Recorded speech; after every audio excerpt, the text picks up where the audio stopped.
ನಿಮ್ಗೆ personal loan ಬೇಕಾ? ಆದ್ರೆ ನಿಮ್ ಸ್ಯಾಲರಿ ಕ್ಯಾಶ್ ನಲ್ಲಿ ಬರ್ತಾ ಇದೆಯಾ?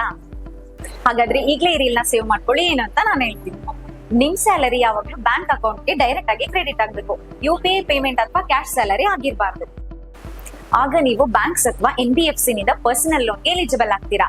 ಜೊತೆಗೆ ನಿಮ್ ಸಿಬಿಲ್ ಸ್ಕೋರ್ 720 ಇರಬೇಕು. ಆಗ ನಿಮ್ಗೆ ಅಪ್ರೂವಲ್ ಕೂಡ ಬೇಗ ಸಿಗುತ್ತೆ. ಇಲ್ಲಿವರೆಗೂ ನೀವೆಲ್ಲೂ ಲೋನ್ ತಗೊಂಡಿಲ್ಲ ಅಂದ್ರೂ ನಿಮ್ ಸಿಬಿಲ್ ಸ್ಕೋರ್ -1 ಇದ್ರೂ ಕೂಡ ನಾವು ನಿಮ್ಗೆ ಲೋನ್ ಮಾಡಿಸ್ಕೊಡ್ತೀವಿ. ಹಾಗಂತ ಯಾರಾದ್ರೂ ನಿಮ್ಗೆ ಕಾಲ್ ಮಾಡಿ ನಾವು ಲೋನ್ ಮಾಡಿಸ್ಕೊಡ್ತೀವಿ, ಅಮೌಂಟ್ ಅನ್ನ ಹಾಕಿ ಅಂತ ಹೇಳಿದ್ರೆ ದಯವಿಟ್ಟು ಯಾರಿಗೂ ಅಮೌಂಟ್ ಅನ್ನ ಕೊಡೋದಕ್ಕೆ ಹೋಗ್ಬೇಡಿ. ಯಾರಾದ್ರೂ ಕ್ಯಾಶ್ ಸ್ಯಾಲರಿ ಮೇಲೆ ಲೋನ್ ಮಾಡಿಸಿ ಕೊಡ್ತೀವಿ ಅಂದ್ರೆ ಅದು 100% ಫ್ರಾಡ್ ಆಗಿರುತ್ತೆ. ಬ್ಯಾಂಕ್ ಅಥವಾ NBFC ಗಳು ಕ್ಯಾಶ್ ಸ್ಯಾಲರಿ ಮೇಲೆ ಯಾವತ್ತೂ ಲೋನ್ ಅನ್ನ ಕೊಡೋದಿಲ್ಲ. ಹಾಗಾದ್ರೆ ಈಗಲೇ ಈ ರೀಲ್ ನ ಫ್ರೆಂಡ್ಸ್ ಜೊತೆ ಶೇರ್ ಮಾಡ್ಕೊಳ್ಳಿ. ಅವರು ಲೋನ್ ತಗೊಳ್ಳುವಾಗ ಇದೇ ತರಹ ಯಾವುದೇ ತೊಂದರೆಗಳು ಆಗ್ಬಾರ್ದು. ಇಂತಹ ಯೂಸ್ಫುಲ್ ಟಿಪ್ಸ್ಗೋಸ್ಕರ ಇವಾಗ್ಲೇ ಋಣ ಮಾರ್ಗವನ್ನ ಫಾಲೋ ಮಾಡಿ, ಅಥವಾ ಯಾವುದೇ ತರಹದ ಲೋನ್ ಅಥವಾ ಫೈನಾನ್ಷಿಯಲ್ ಗೈಡೆನ್ಸ್ಗೆ ಈ ನಂಬರ್ಗೆ ಕರೆ ಮಾಡಿ.